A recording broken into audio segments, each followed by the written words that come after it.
Hi, it's February 4th, and we're going to be looking today at Luke 11:37 through 53. This is kind of an intense passage where Jesus goes to eat at the Pharisee's house. I'm not going to read the whole thing, so I suggest pause this vlog and go read this. It's good.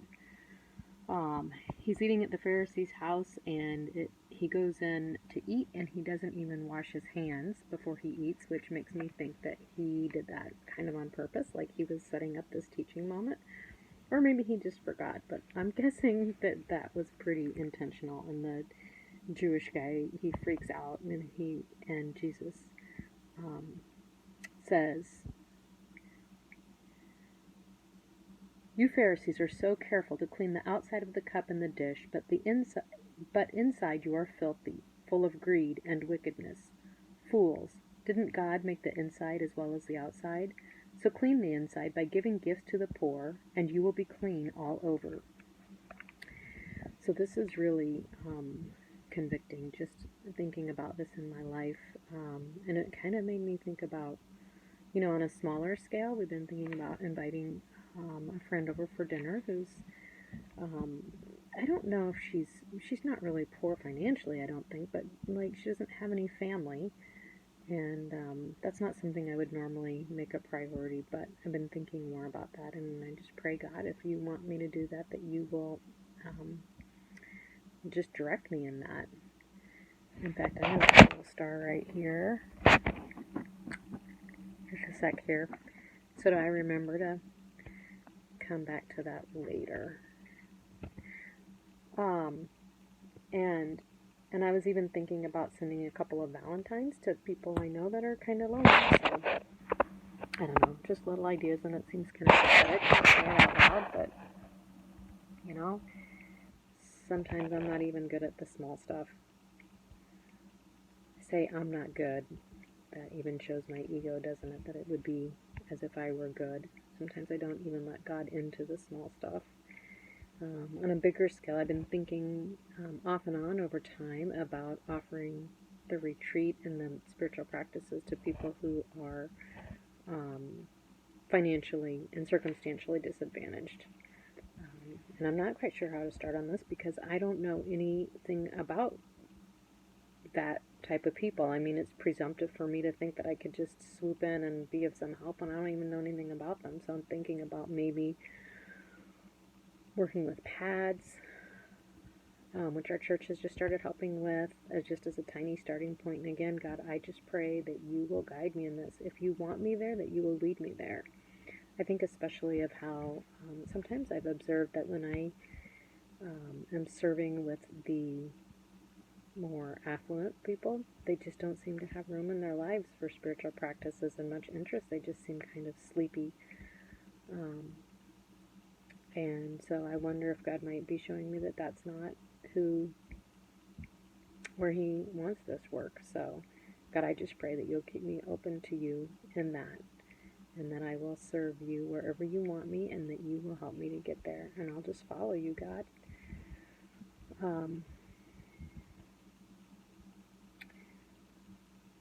And then he goes on to say that how they're careful to tithe even the tiniest income from their herb gardens, but you ignore the justice and love of God. You should tithe, yes, but do not neglect the more important things. And first of all, I didn't know that there was any instruction in the New Testament to tithe. I thought that was all Old Testament, and now here's Jesus supporting that. So again, that's not his main point, not to get caught up on, but interesting that I didn't even know that was there. And I think this really fits in with the theme we've been seeing about the one thing to be concerned about. And in this case, he's talking about, summarizing that as the justice and the love of God.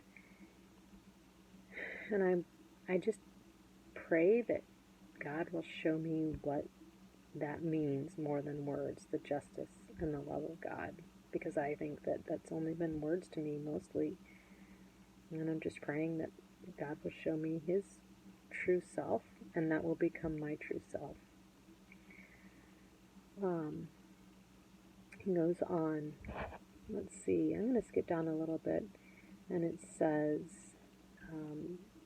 it's kind of funny, the teacher of religious law says, "You're insulting us too in what you just said." And Jesus says, "Yes," said Jesus.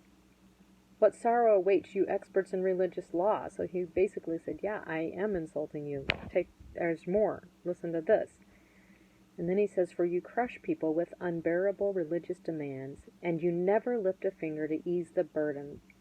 And I wondered, what exactly did that mean? I wonder, how could they ease their burdens? And perhaps it was because the religious demands were not necessary.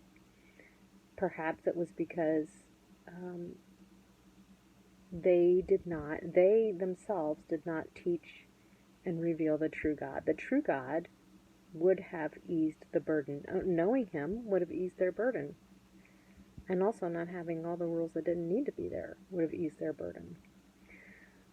Just thoughts on that. And then this next section gets really confusing for me. He says, "What sorrow awaits you, for you build monuments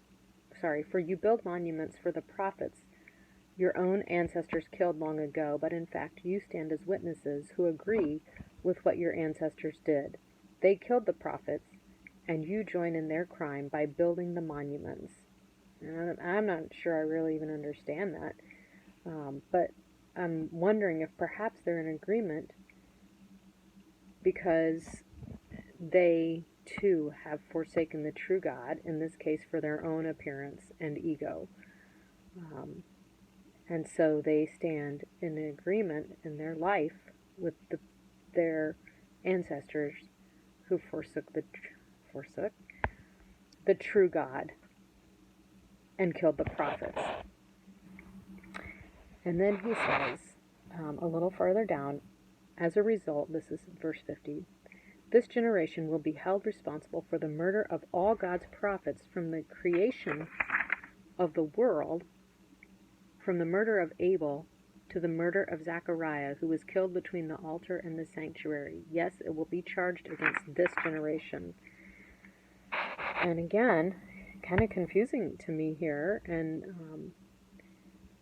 I'm thinking that perhaps this is because as their ancestors killed the prophets, they are getting ready to kill the Son of God. And then I wondered if, you know how the sacrifices from the Old Testament were a symbol of Jesus being a sacrifice, about how maybe the sacrifices back again. So just thinking about how maybe the killing of the prophets is the foreshadowing of the killing of the Son of God. And it's interesting to me that he says, from the murder of Abel to the murder of Zechariah. I guess that's like A to Z. And then it says Zechariah, who was killed between the altar and the sanctuary. And that made me wonder if maybe the altar represents justice and the sanctuary represents the love of God. So you have, just tying back into what he said earlier, do not neglect the more important things because you ignore the justice and the love of God. Oh, that is so intense and powerful. And then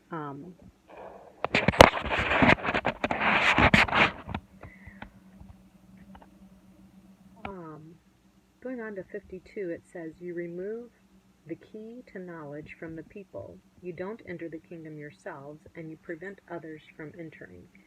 And I was just wondering more about what that language means about removing the key to knowledge. And I think it may be tied in with the next verse, that basically they were supposed to be the representatives of God, to know him and to teach the people about him, but they actually don't even know him. It says, you don't enter the kingdom yourselves. They don't know him. And in not knowing him, they prevent other people from knowing him because they're supposed to be his very representatives. Those are his people. They don't even know him. How are the other people ever going to know him? And I just pray that God will never let me do this. Um, I feel like in some ways this is how I've been in my past. I've been the person who is kind of like teaching spiritual practices and doesn't really even know Jesus. I mean, especially before prayer of recollection, which I only started middle October. This is 1st of February, a few months ago. Like, God is just rocking me. What's my future going to be? And I just pray that God won't.